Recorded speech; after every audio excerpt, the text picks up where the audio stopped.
नागमणि का अभिशाप। राजस्थान की तपती रेत में बसा था एक राज्य, चंद्रगढ़। यह राज्य अपने वैभव, शौर्य और रहस्यों के लिए दूर दूर तक प्रसिद्ध था। यहाँ के राजा चंद्र प्रताप सिंह अपने समय के सबसे बुद्धिमान और पराक्रमी शासकों में गिने जाते थे।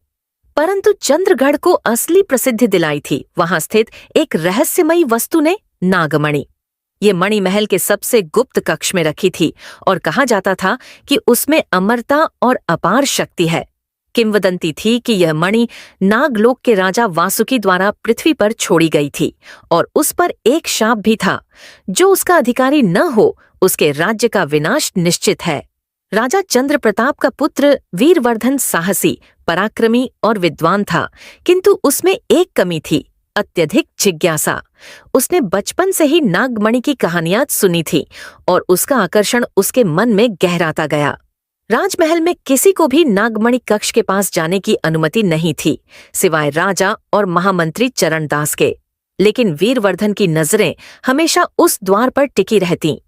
एक दिन महल में एक साधु आया। उसने राजा से भिक्षा मांगी और कहा, राजन, आपके राज्य पर एक छाया मंडरा रही है। नागमणि जाग चुकी है।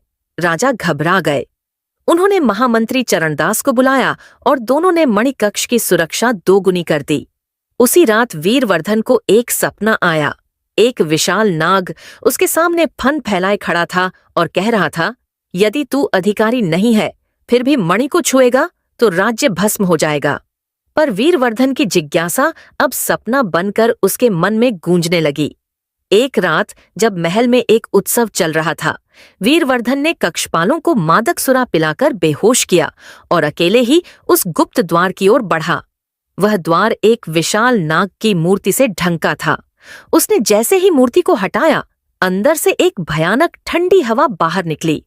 द्वार खुला और वहां रखी थी नागमणि, हल्की नीली रोशनी में चमकती हुई। जैसे ही उसने मणि को छुआ, महल के सारे दीपक बुझ गए। पूरा चंद्रगढ़ हिलने